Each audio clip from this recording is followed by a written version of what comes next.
As I already told, I am Svetlana Mukhina. I work at Agile Practice as Agile and Career Coach. Most of my work experience in IT is about project and program management. And I'm working as Agile Coach for nearly 3 years for now. The agenda for our webinar today is to explore who is a coach and how we should act, what we should do when being a coach, because there is a huge difference between, for instance, being a manager or being a moderator or being an instructor and being a coach. Also, how to create trust and collaboration within the team, how to set for the team achievable goals, how to inspire people and energize people, and how to increase the level of responsibility within your team. Before we go to all of these, I can say that most of the techniques that I will be presenting to you today works well with both team coaching and self-coaching. And telling the truth, in order to be able to coach someone, you should also be able to coach yourself, first of all. To be a coach for yourself, to be able to change and to be able to explore and expand your mindset. So what it is about being a coach and who is a coach and how the coach should like and should be. First of all, the coach should always be within coach identity. I mean, when you try to coach someone, when you try to apply some coaching techniques to your team, you should follow the following state of mind. There should be no judgment. You shouldn't be judgmental. You should not judge people. You should not provide any evaluation. What I mean by this, if you see that techniques or person can't follow this technique or has any problems, you should not say it is good or it is bad. You should stay neutral on this side. When you do coaching, as a coach, you're interested in the process of the person changes, not on the person like drawbacks, or you can motivate a person, you can energize a person, but you shouldn't judge him or evaluate as a personality. You should be also integral. You should follow integrity. Integrity means that you can't say today that this technique is fine for the person and we made a good progress probably with this person, but on the other day you say no, the yesterday was wrong, everything was a waste of time. I mean, you should just keep some integral pace during the coaching process. You should analyze your own actions. You should practice self-awareness and self-management. You should be integral as a personality to do coaching for somebody. Some questions are coming and I will look at these between the slides, just to manage your expectations. Focus on client result.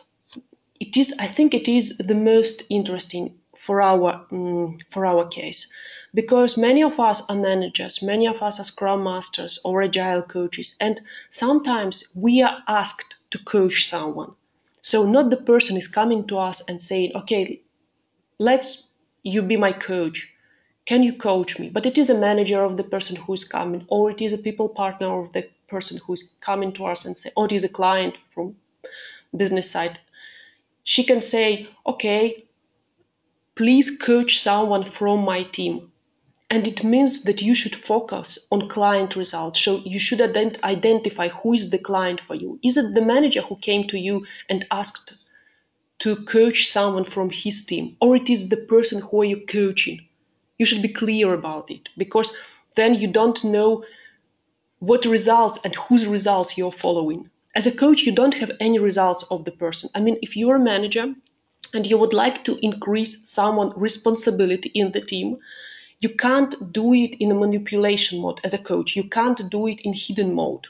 I mean, you should provide a person the understanding that there is some probably issues about the responsibility, and you would like to increase the responsibility in a coaching way. That is why you providing the following techniques to do, or there is a problem with trust in team. And you need to provide the team the observations of why you think there is a problem of trust in the team. Only after this you can start making some techniques with people all together. So coaching is a very transparent way to communicate with people.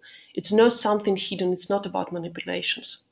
So again, you need to understand who is the client for your case, if it is your team or some person in team or your manager or a client, and then discuss the results and communicate these expected results from coaching sessions to everybody. Also, you should be able to observe. For instance, you saw some signs of disrespect in the team. Somebody is interrupting everybody else. Somebody is leaving the meeting for some reason when the meeting is just during the meeting, when the meeting is going. And you should observe this behavior and ask the team, what we are going to do with this? I saw that something is coming. I saw that something has just happened. Please describe me. Maybe we're on the same page and you also think that that is the problem, or maybe you don't think that that is the problem, that we are fine in our team with respect, and it is the usual way we treat one another. So you should also observe a lot, and observe also about your own behavior, again about self-management and self-awareness. You should be aware what is going on with you.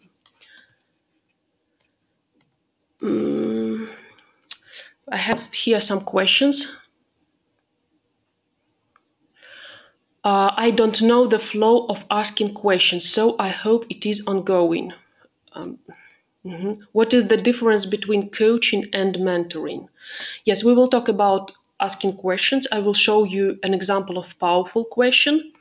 And what is the difference between coaching and mentoring? Mentoring is more wide and less focused on a particular result than coaching. For instance, a person came to you with a request about problems with responsibility in the team. And you would like to work with this person, first of all, so this manager was able to increase the responsibility together with his team. So it is a very particular approach. You define the goals, what responsibility means, how he will know that responsibility level is increased. But about mentoring is more wide level. I mean, when a person is coming to you and saying, I see that I'm missing self-awareness or self-management, maybe you don't focus in this case on a particular problem that exists. You would like just to explore your own personal growth, your own personal direction of this growth. So mentoring is usually taking probably several years. And coaching is usually focused on a particular problem and take like 10 or 12 sessions once a week. So coaching is dealing with the particular problems, particular issues. It's also about changing of the personality, but not on such a wide level as a mentoring. But they're similar, and there is some overlapping of coaching and mentoring from time to time. As about coaching and facilitation, there is also some overlapping of abilities of a coach or a facilitator, reactions of a coach or a facilitator.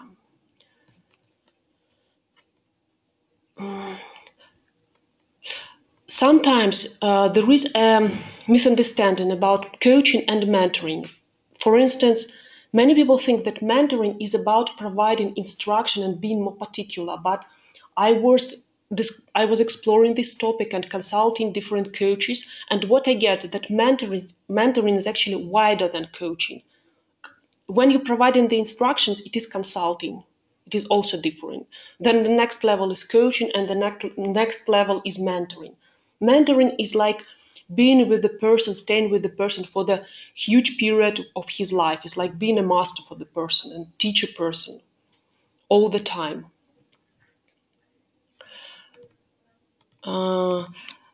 Questions are coming about recording of the session. Yes, there will be recording of the session and it will be distributed to you not later than Tuesday. We're coming to the next slide. I haven't found any picture for this coaching view, for this coaching metaphor, so I draw it by myself. Maybe it's not look very nice, but still, I hope you will be able to understand the general concept. When you think that you're great at something, for instance, you're a manager and you think that you're great at communication with your client, or you're a business analyst or product owner, and you think that you're great and at work with business requirements, or you think that you're a quality assurance engineer and you're great at your work. And there is some person, and here is you're standing up on the hill and you're seeing like big picture of what is going on. You see nice sun, you see some trees, some rocks, something else probably even further. But there is also a person who you would like to coach, or you think that this person has some problems with the area which you are great in. For instance, communication. You think that you're a great communicator or public speaker, and a person has some problems with it, and you are telling this person, "Hey, look, you have such great possibilities when being a public speaker, when you'll be able to communicate clearly with the client. It's so good. It's so interesting. You will find out good stuff, good and news about our product. We'll be able to develop this product in a better way." So you're providing some perspective to this person, but the person is standing down the hill and he or she doesn't see any perspective. He's seeing just some trees in front of him. So it is your responsibility to cover this gap. You need to go down to this person, see what this person is seeing, and only after this starting to help this person to come up to the hill. You can't make the person and you can't coach the person to climb this hill by himself. You should go down, see what this person is seeing, and only after this you will be able to assist this person or help. Again, if you're working with your team as a coach, if you're a manager or scrum master, you need to understand their problems. Because sometimes we evaluate or judge people by their deeds, by their actions, but what they do, but evaluate our own actions by our intention. We don't think about the reason of other people. We don't think why our manager is usually communicating like unrealistic release dates to the client. We don't see why he is reducing their estimations. Probably we should understand the reason, and only after this you will be able to explain this manager or some person who is doing green shifting what can be the risks about it. First of all, you should come down, understand the person's vision, the person's view, and then together with this person climb back to the mountain or to the hill. When you're also doing a coaching, it is very important to follow this dialogue model. This dialogue model is saying that it is you in this case, that you and the person who are you talking to are both contributing to some common bank of opinions, to some common knowledge, that you are standing on the one page, that you are both putting in something to your dialogue. And when these arrows starting to move, and probably starting to move to silence or aggression direction, it will mean you will not be able to stay all together in the dialogue. In order to have a discussion, you should be both contributing. And when you would like to coach person, you should always take care of safety of your dialogue, especially if you're managing a person and have a direct impact on his salary or her salary, on the bonuses, on the vacations. You should make sure when you coach people there is a transparency and you're open to this person. So you are reliable for the safety for both of you, and in such way the person will start being open to you, or your team will start being open to you if there is a safe environment, that you're able to create a safe environment. If safety is not created, then probably you or your person who you communicate to or your team can go to avoidance of conflict state or command and control state. Because as you see from this dialogue, silence and aggression are both destructive for the dialogue, are both dysfunctional for the dialogue. So you should be able to stay on contribution to the bank of opinions and not come to silence or aggression. Because if the person is keeping silent, not contributing to the discussion, sabotaging some actions, some ground rules. It is also dysfunctional as well as being aggressive to someone. Some questions. Let me see.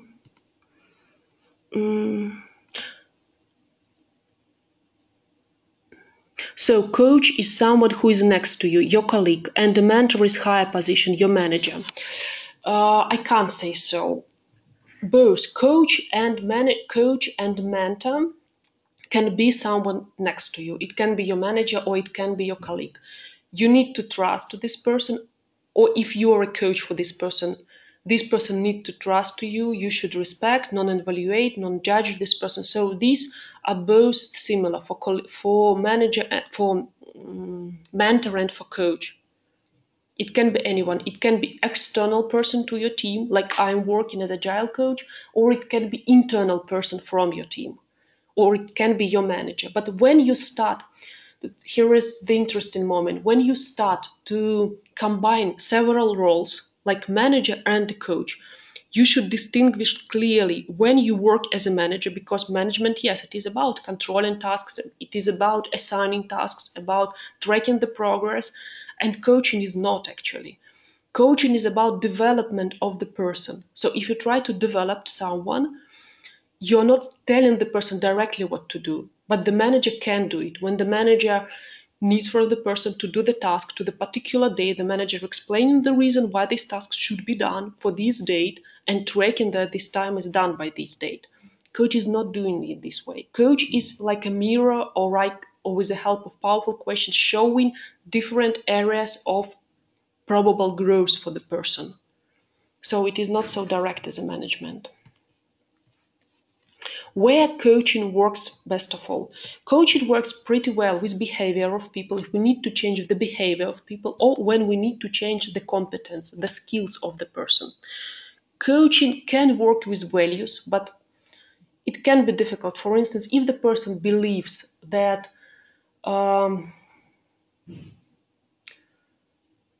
that management doesn't understand him or her, that work is about just earning money and nothing else. So it is a belief that company would like only to use him or her as a resource. It is also a belief.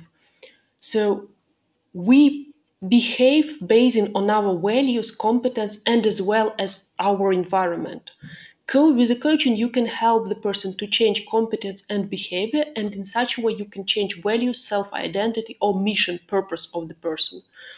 Or you can only change the environment. For instance, in our office, we have, you see, green trees on the tables, open space is made a bit like home-like.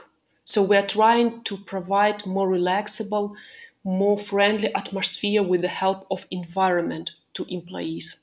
And in such a way, we can change their behavior. They probably will become more open, more informal to one another.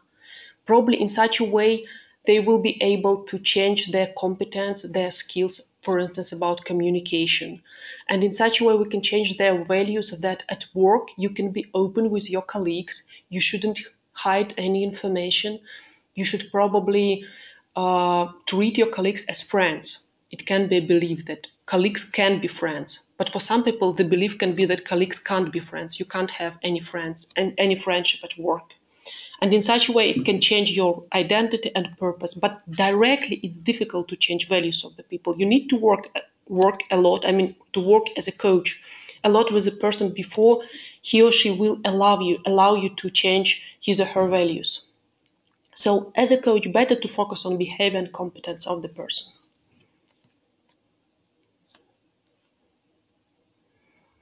There is a question about the previous slide. When we identify silence aggression, what do we do to restore safety? First of all, in this case, you should, again, to explain a person why you think there is a shift to silence or aggression in your boss behavior. But you should be patient, because when you start explaining this to the person will think that you're again aggressive to him or her, and you want something to him or her. You should describe what you see, what signs of aggression or silence do you see, and you should explain also why you would like to change it. You should make your intention transparent to the person. There can be the way to safety. And we will discuss some techniques that also can help to make atmosphere more open and probably to bring the safety to the dialogue.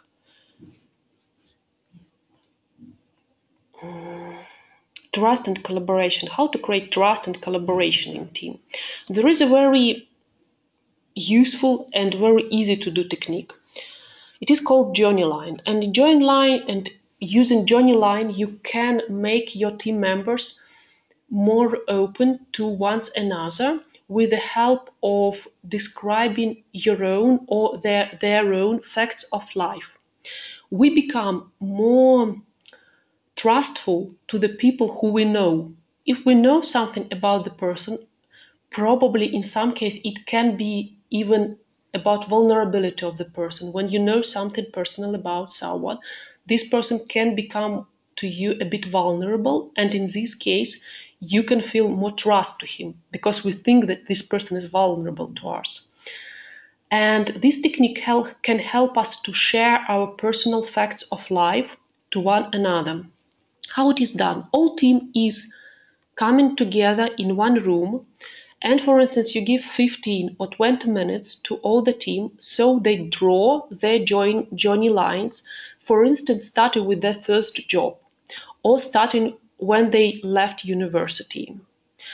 And there is upside downs in our lives, and there is some events that happens during this upside down, as you see here. People are drawing their journey lines, creating their journey lines with the help of flip chart paper and markers and probably some stickers. And then there is a presentation when everybody is presenting.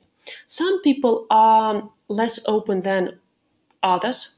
I recommend you to start with yourself if you're a manager, scrum master, technical lead, and create your own journey line using some personal facts. For instance, not only about some Java or not only about participating in some trainings, but also about like your volunteering experience, maybe some family experience, maybe you got married, maybe your first child was when your first child was born, maybe when you moved to live in another country. For instance, originally I am from Belarus and not from Ukraine, so I came here nearly 3 years ago.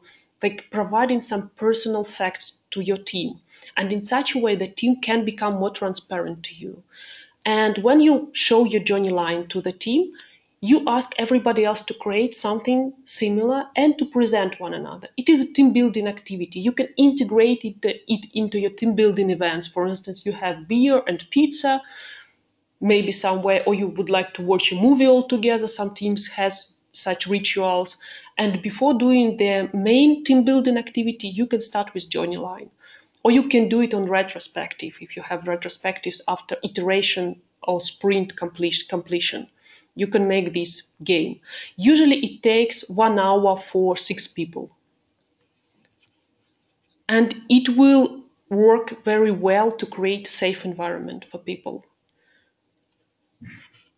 The next technique to make a discussion together with the team and to show one another how they relay what they think about some statement and some opinion in their team. It is called constellation. It can be used to visualize team members' opinion distribution. For instance, how it is done. Someone from the team come into the middle of the room and provide some statement, what he think about something. For instance, we need to set up Scrum process on the project, or I need all team members present on daily sync up. For instance, someone thinks that it is not very effective when only few people of the team come to sync up, and he would like to discuss it, but in a bit safe manner, in order not to start holy war on some meeting discussing this issue. With this technique, you can go through lots of opinions, lots of ideas, lots of issues within your team, seeing the distribution of voices. So you provide such statement, we need to set up Scrum process on the project, stay in the middle of some room. Again, it can be integrated into retrospective or as a warm-up for planning meeting or product backlog refinement meeting. It takes just a couple of minutes for one statement. You stay in the middle and all the rest are standing around you depending on how they relate to your opinion. If they stay closer to you, these points are represents people bodies. If they stay close to you, it means that people support your idea, that they also think that the Scrum process should be set up on your project. If they stay not so close to you or far away from you, it means that they are actually against or don't support your idea. It can be done in such format on the paper, as you see here, or it can be done with physical body movement. It is done in silent mode. No one is telling anything, but you can bring some dialogue into this. If you see that everybody else is more or less support your opinion, as in the picture, but someone is actually have different opinion from everybody else in the team, you can ask this person why it is so. So this technique help you to understand very quickly what someone thinks about something. For instance, you think that it is a good idea to start showing demos or to start showing reviews, conducting reviews meeting on the project and showing ready-made product to a client on demo sessions. And you would like to understand just distribution of opinions. You again ask the people of your team, what do they think about it? If they yes, if they pro something, they come closer to you. If they contra something, they come away from you. If everybody is for something, then that is fine. You're just starting this activity. It takes less time than discussing it in voice mode. It takes less time when you don't need any confrontations. It takes less time to discuss just 10 or 15 activities within 10 or 15 statements within 15 or 12, 20 minutes. So it is very easy to do, and it provides you fastly the representation of distribution of voices in your team. There is one more technique that will help you to provide some openness within your team. It is called Sum Up of Team Competence. Here you can see you're describing what competences are necessary for your project, just all the competences that are necessary for your project, for your program, for your team to create some product. And here you see names. This technique can be also used for knowledge sharing between people. You use like minor signs to identify that the person don't have any particular knowledge in this area. For instance, the people are filling in this spreadsheet by themselves. You're showing it on flip chart, just the competences, or even without competence, just asking people to provide the list of skills that are necessary for the project and their names. And then they're starting to fill it in. For instance, Anne doesn't have any experience in JavaScript, and she actually thinks that by herself. But she is good at Java and she is good at Selenium. And for instance, Alex good at HTML and he would like to learn Selenium and would like to learn JavaScript. Star means that the person would like to learn this competence, that he is interested in learning this. After this, when you filled in all the, not you, but your team filled in all these competence metrics, you will see where there is most voices to learn about, what people are interested to learn about. And here you can see it is Selenium. And you are looking for the person who is good at Selenium, and it is Anne. And you can ask Anne, hey, could you please make some workshops probably on Selenium? You see, there are lots of people who would like to learn it. It is not it is not a manager who would like Anne to make workshops. It is people who would like Anne to make workshops or to share their knowledge. And maybe Anne will be able to make workshops or some talks once a week for 2 or a couple of hours where everybody of these people can join her and learn Selenium. But again, if it is necessary for your project, that is the point also. This spreadsheet will show the interest to some areas of some people and also improve collaboration, because in such a way they start sharing their knowledge with one another and seeing that their knowledge are necessary for someone else in their team. This spreadsheet will work well for new teams or for old teams when there is a lack of collaboration between people, when the person preferred to Google for some question and not to ask someone who is sitting next to him about some complex task or some question that he needs to answer in order to develop something. You can also ask what competence are of higher importance to your project as a manager or scrum master. Maybe it is not Selenium, but actually maybe it is Oracle.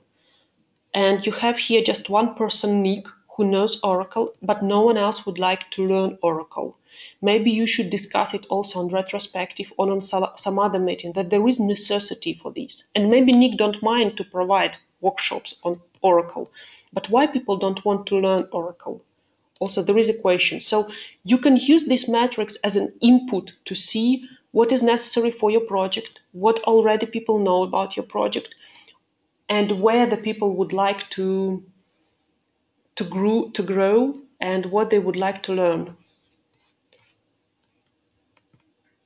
Also, there is one more matrix of team mood. It is called Niko-Niko calendar, and it can show you the energy level of your team, and it can show them some emotions about your team. It is also filled in by your team members.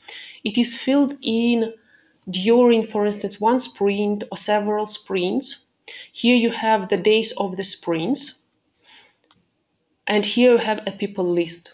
When people come at work or during stand-up meeting or maybe after when they're leaving home, it doesn't matter when that it is filled in, but it should be filled in the same time for the whole period while you're measuring the team mood. You see that Nick is more or less fine all the time, and Mary was not very happy on the 9th and 10th day of the sprint. Maybe it worsened. Mary is a QA engineer, and everybody else is provided her with their developed code, and she needs to stay longer on Thursday and Friday during the sprint in order to test it.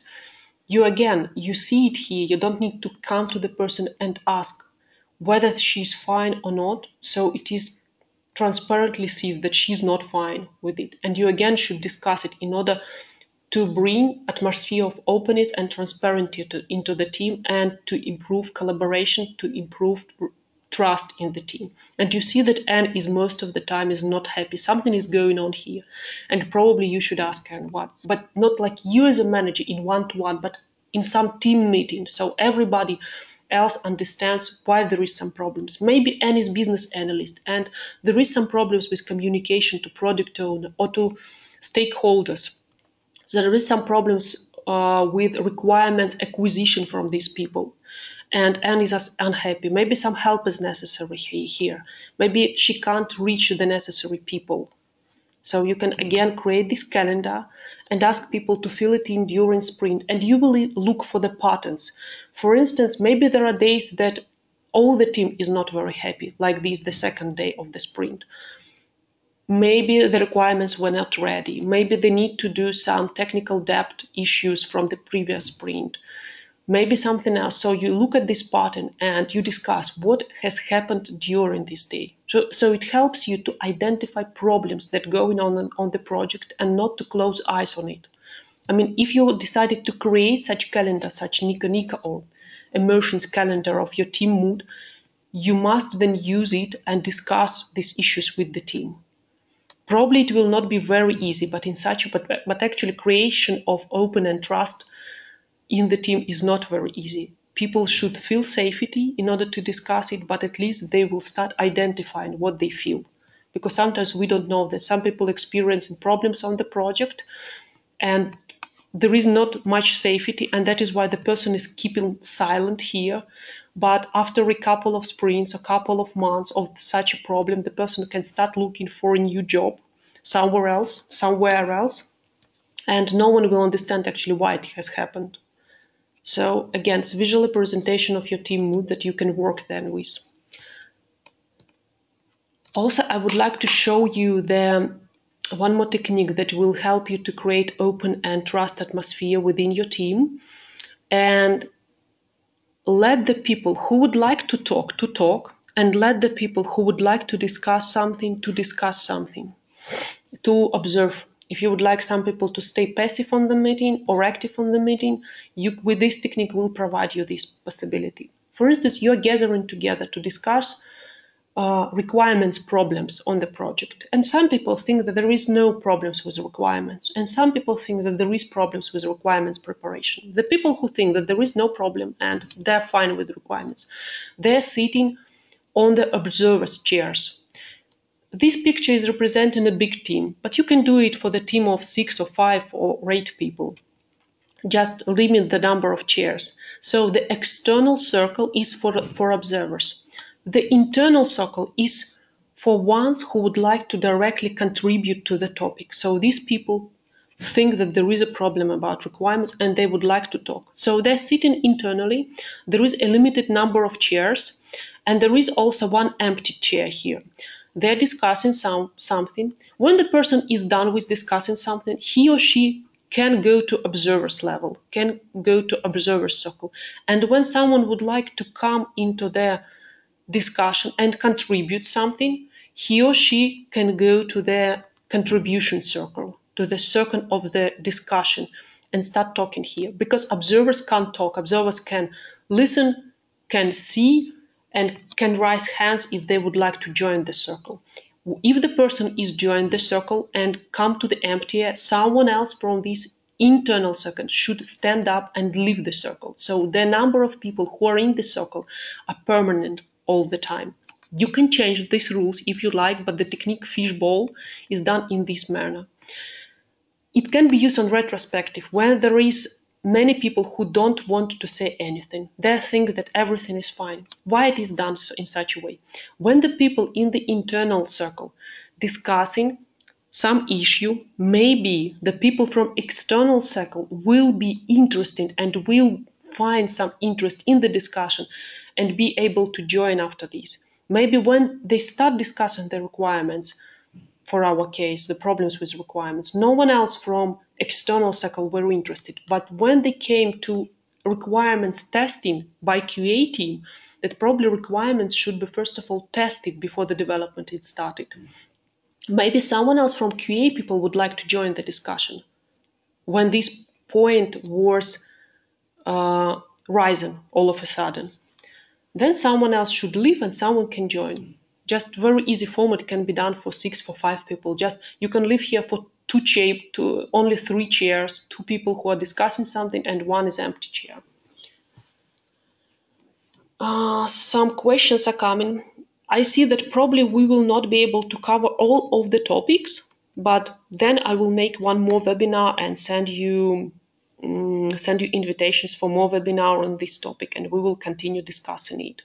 And you will be able to understand whether you would like to participate further or not in new sessions.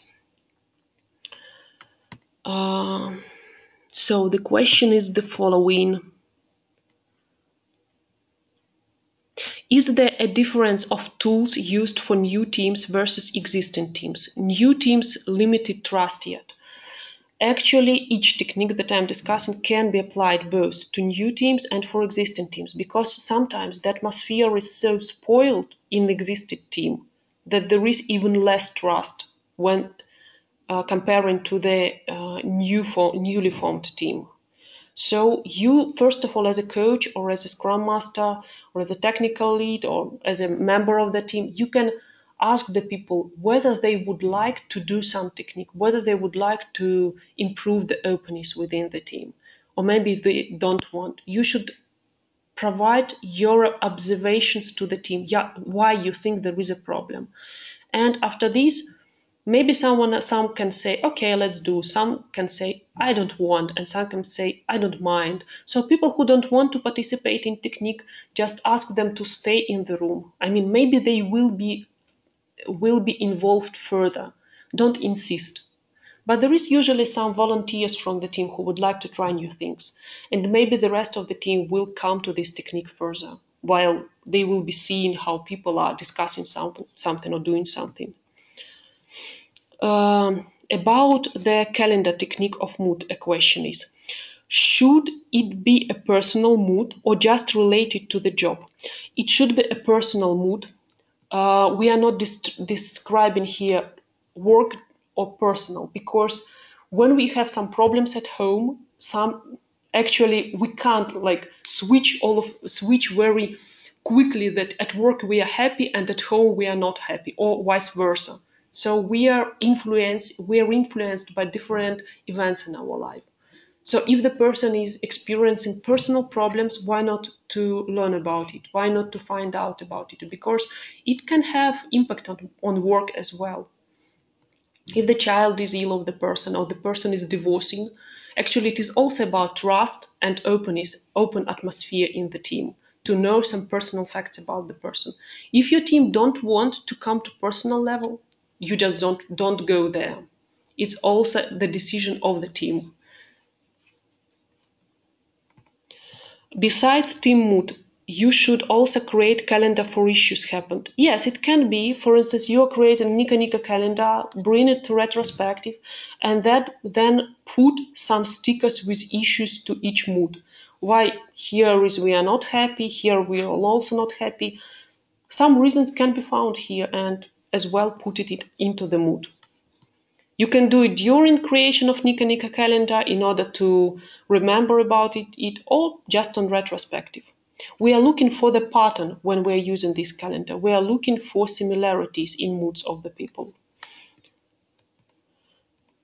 What can also create an open and trust atmosphere in the team? It is empathy radar. In order to understand why the person says so or do so, you should understand what the person is here, what is going on within the team. For instance,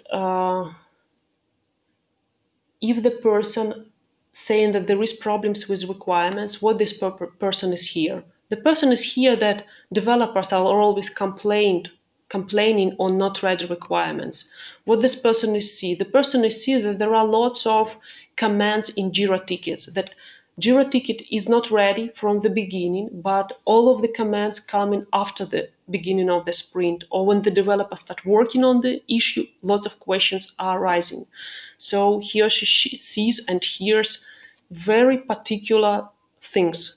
I mean, it's really what the person is hearing and what the person is seeing, what the person is think and feel about what she sees, and based on that, the person says or do something. So why the client saying that we are not doing good progress? Probably the person hears all the time that we are not ready with something. The person is not see the ready-made product. He thinks and feels that we are not effective, and he or she says so. In such a way, the person is gaining probably a bit of transparency, but the pain about it is the team is not happy, that the client is not happy.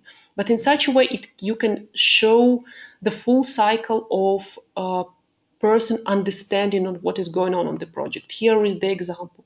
So you can analyze some situation using this map. It is called like empathy map or empathy radar. You can analyze why someone is behaving in such a way and provide your vision here. Why the person is saying and doing something, probably what he hears, he sees, he thinks and feels. What is the gain, what is the benefits of this saying and doing, and what is the pain about this saying and doing. You can make this analysis of your manager behavior or some team member behavior, of your team behavior actually, why your team says and do. For instance, you would like to make it transparent for your management why you do something or not do something, why you don't want to work overtime or on the weekend. You can again explain it with here, seeing what you think and feel, what is the gain and what is your pain. You can use this technique for this. We are coming to goal setting and results, but I think we will go to this topic on the next webinar. Let me talk about motivation and energy, not responsibility. I think many of people, since we will not be able to go all of the topics in the next 15 minutes, but I would like to cover the responsibility issue. The research-based global performance management consulting company is Gallup. They have lots of explorations over people engagement, people involvement into the projects, and they based their researches on millions of people. They have very huge database. They think that in order the person is engaged, his basic needs at work were covered. There is a comfortable work environment, a comfortable work hours of the person. The person is getting management support. The management is seeing the person results. There is teamwork. The person is respecting and open with his colleague, and the person sees how the people can grow together within this company, within this program, this project, or this team. In order to check on what level the employees are and what problems on which level there are, the Gallup provides such questionnaire of 12 questions. They think these questions are very important. And by the way, you together in your team can provide answers to these questions. The questions are provided in the following format, from 1 to 10. For instance, do I know what is expected at work from me? If I think that I more or less understand it, I can, for instance, can answer like 8. Do I have all the necessary instruments and materials to do my work right? Probably I think yes, and it is 10. What I give? The questions are distributed into four categories. What I get, what I give, how I connect with the team members, how can we grow together. It is the mapping to this pyramid of engagement of the person. So you can see on what level there is a problems actually, where you get the less high numbers, whether you have the little numbers. How I connect with the team, for instance. At work, do your opinion seems to count? And the person can answer, well, not very well, like 4, I'm giving 4 for this. Are your team members committed to daily quality work? Maybe I don't think so, it is 5. You're using this coaching scale, and you, even without getting the results, the full results of the test, you can ask the person. For instance, the person has answered 4 for this, like at work, do your opinion seems to count? And you can ask a person, what do you need? What I should do as a manager? What we should do as a team in order you see that your opinions start to be counted not on 5 but on 6, to become more counted. The person can say, okay, I would like to have more regular one-to-one meetings with my manager, or I would like to be able to present my work results from time to time to team members or to the team. Or I would like from time to time to get feedback from the client at my work, from my management for my work, for my senior colleagues for my work, to get more feedback.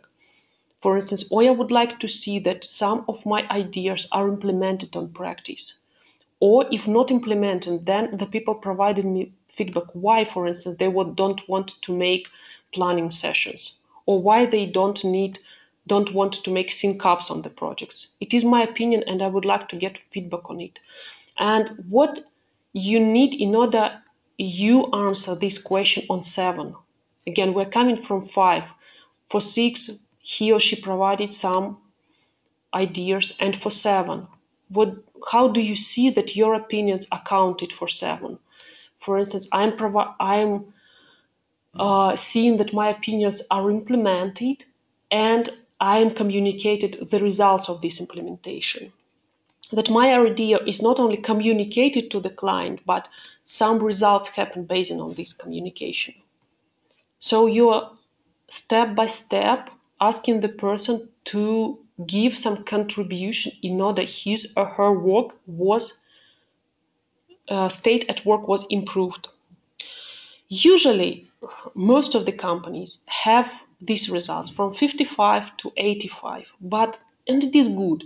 But really great companies have these results, and it is the minority of companies who present in here. Very little companies come here, and in order to make the responsibility high and actually great in our team, we should get these numbers from the people in our team. But what I suggest just that you bring this questionnaire to some of your meetings and not insist to fill in it, but to suggest to fill it. and to see the distribution of opinions in your team. Maybe you even don't know that, for instance, that someone in the last 6 months, no one is talked to this person about his or her progress, and the person is actually don't know whether she or he is doing well or not very well.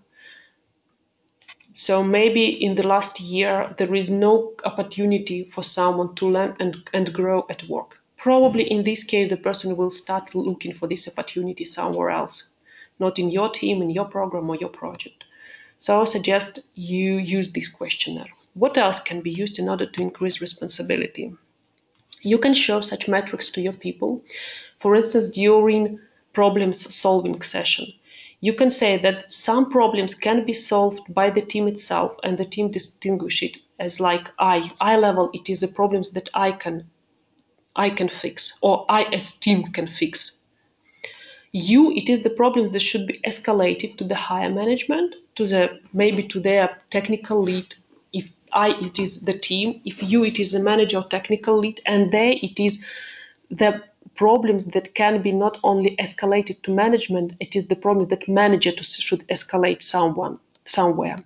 Sometimes on retrospectives or in improvements meetings, people are discussing only the tasks, only the ideas that come into this level, to the level that they don't have the direct impact to. And nothing is done related to these issues. In this case, probably you should only focus, you should limit the area of your influence to your team level and to look for the improvements on your own level or on both levels, your level and your management level.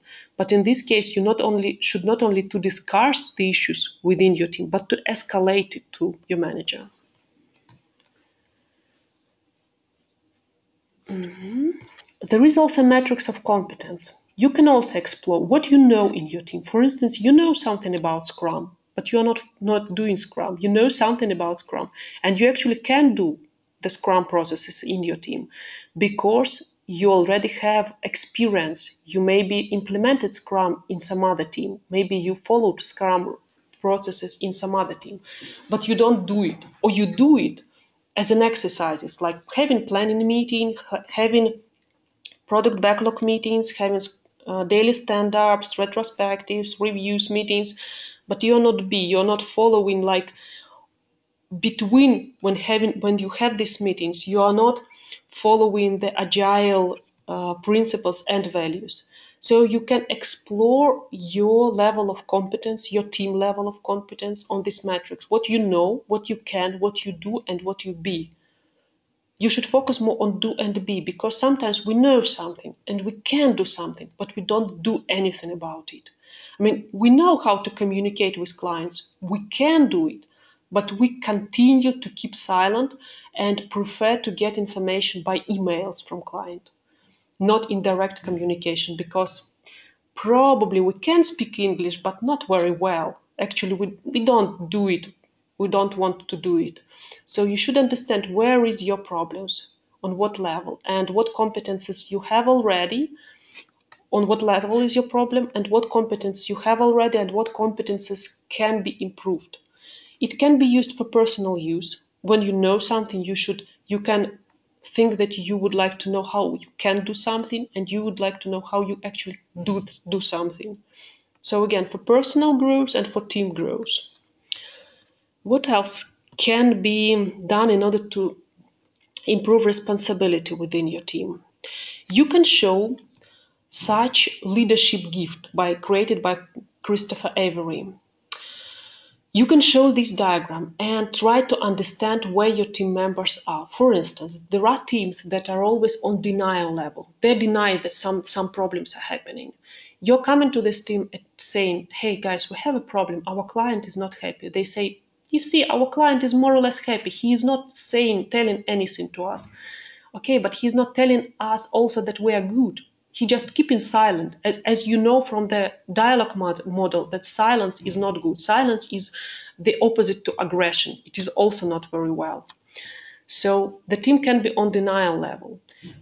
Also, the team can be on lay blame level. means when the team is accepting that there is a problem, the client is not happy, for instance, the client is not happy with delays of the software delivery, and they start laying blame. They can say, oh, some team don't provide us documentation for integration, or for instance, we had vacations here, or there were holidays, that is why we're late, or there is technical debt there. They can start laying blame on someone particular. They can say that the engineer from their third-party team don't provide them something.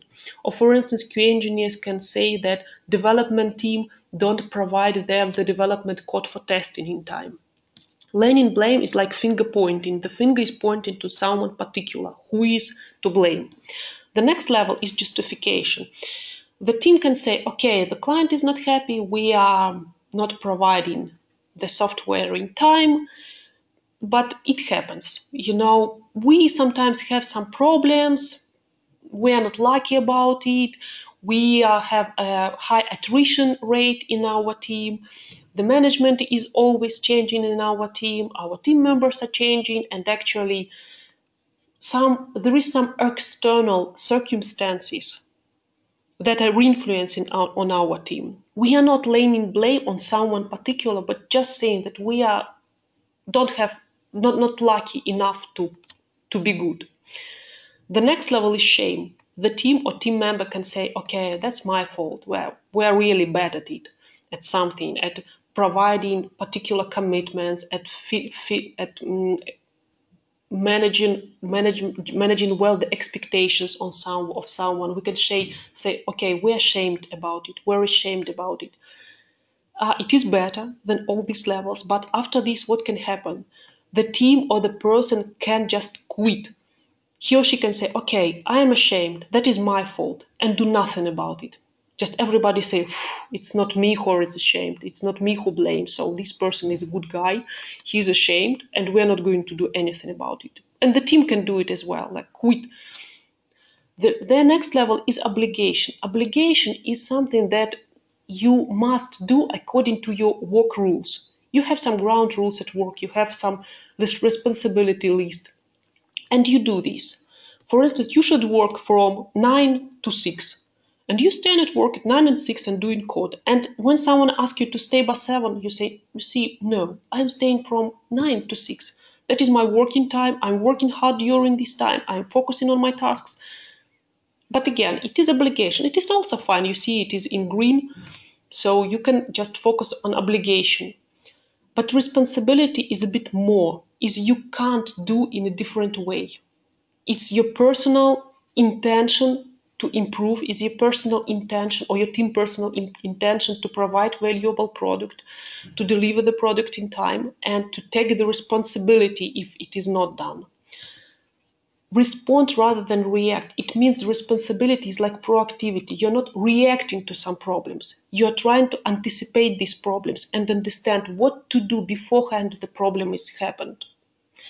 And with the help of this diagram, you can see on your meetings on what level each person of the team is and what level the whole team is. So you can see how your team is dealing with the problems. You can show it to people. Maybe your team is always on justifications. Maybe they don't know how to take the responsibility for their actions. And in this way, you can see the true leaders in your team. Because if the person is responsible, it is the true leader and the person who knows how to lead others probably. Or at least by his or her own example, how to do it. I will show you one more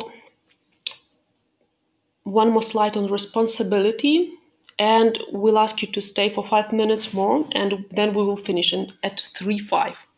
It is about powerful questions. As I already told you, I will show you one powerful question, and it is about responsibility and how to bring the responsibility and influence inside the team or inside the person.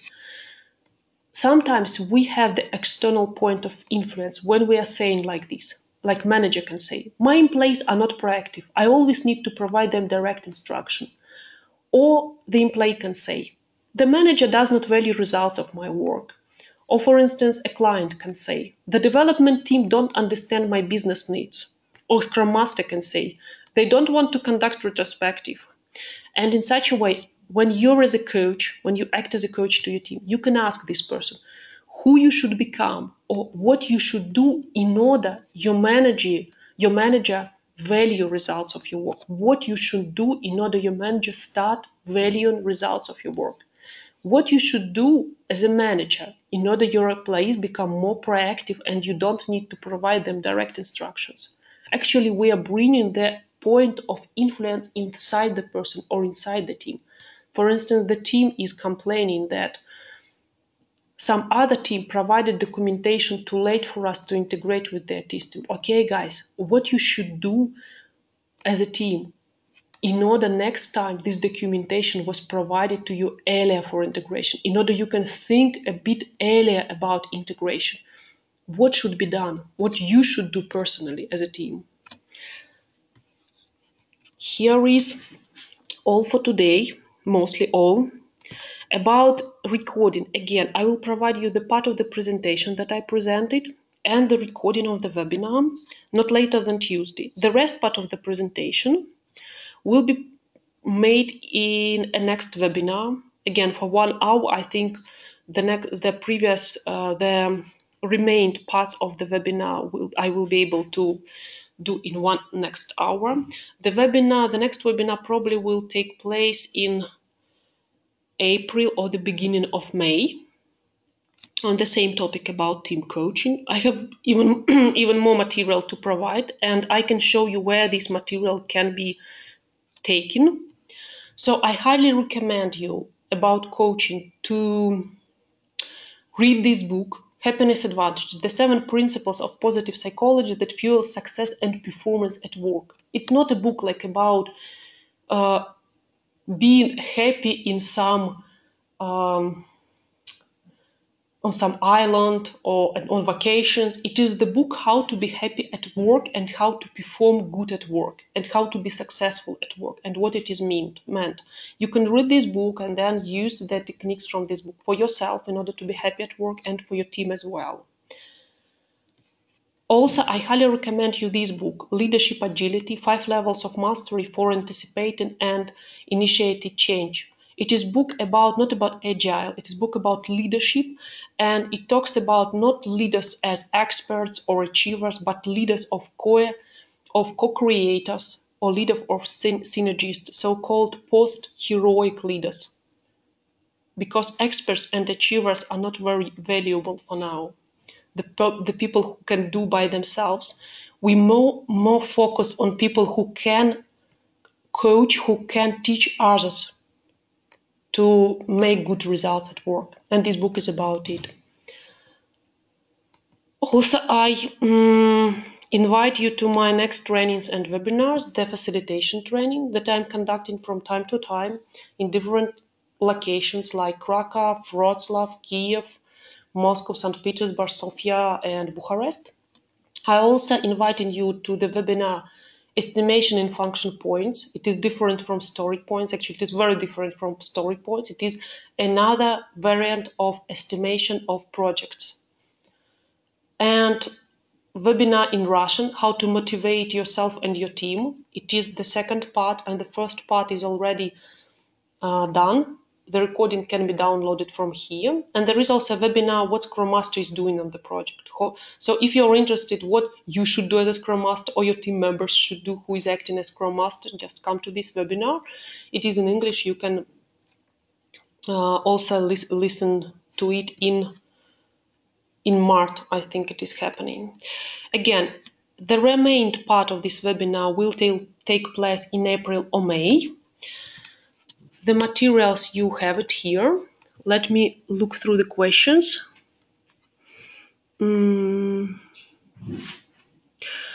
Yes, I will provide the link to the webinar. Okay, I have answered all questions. I wish you a good weekend and the remained Good Friday evening.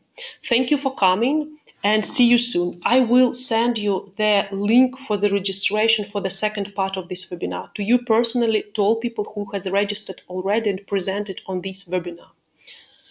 Okay, goodbye.